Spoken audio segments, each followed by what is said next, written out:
Okay, I think I'm good. This is good. This is good. I'm fine. Everything's fine. No problems. I'm relaxed. I'm finishing my coffee. The stereotype of the typical board gamer is that they're always looking for an excuse to bust out a game, and there's no better audience than one that's trapped in your house because they're too polite to leave. Sometimes, though, you've ensnared just a few too many unwitting guests, and now you have no choice but to expose everyone to the dreaded party game. Large drawing pads, markers, timers, forbidden phrases, and wild gesticulations. Hold on a second, we can do better. Here are 3 of my top games that I think can still dish out a satisfying strategic meal without relying on artistic skill, trivia knowledge, or icebreakers. Now, quick note, there are plenty of other games on this list, but they are either too light or too heavy, and some of them I may want to talk about in a different list. Okay, game number 1.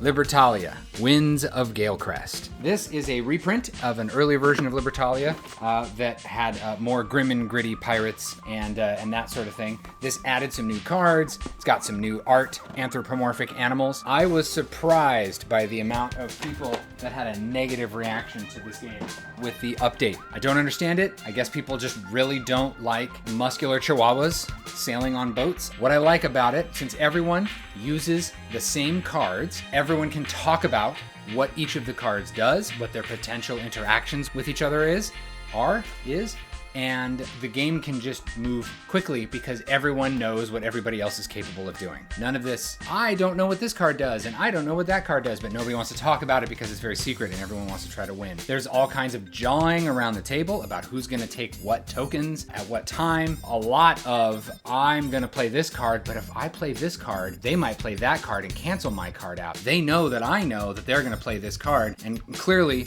I cannot choose the wine in front of me. So, good stuff, excellent game for 6 players. Next game.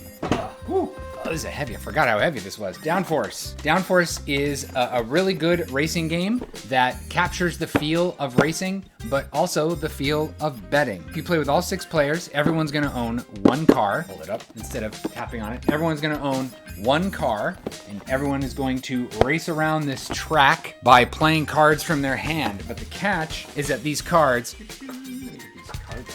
are not just for moving your car, they're for moving everybody else's cards too. So on your turn, you might move your car 3 spaces, but now you move that person's car a space and that person's car 5 spaces. And then at certain points in the race, you bet on who you think is going to win. Just because your car doesn't come in first, that doesn't mean you're not gonna win. It helps, but it doesn't mean you're not gonna win. We had a bunch of people over from work who don't play games. We had a big morale event, mandatory fun, still can be fun. 6-player game of Downforce, we had a lot of fun, and I would recommend it highly.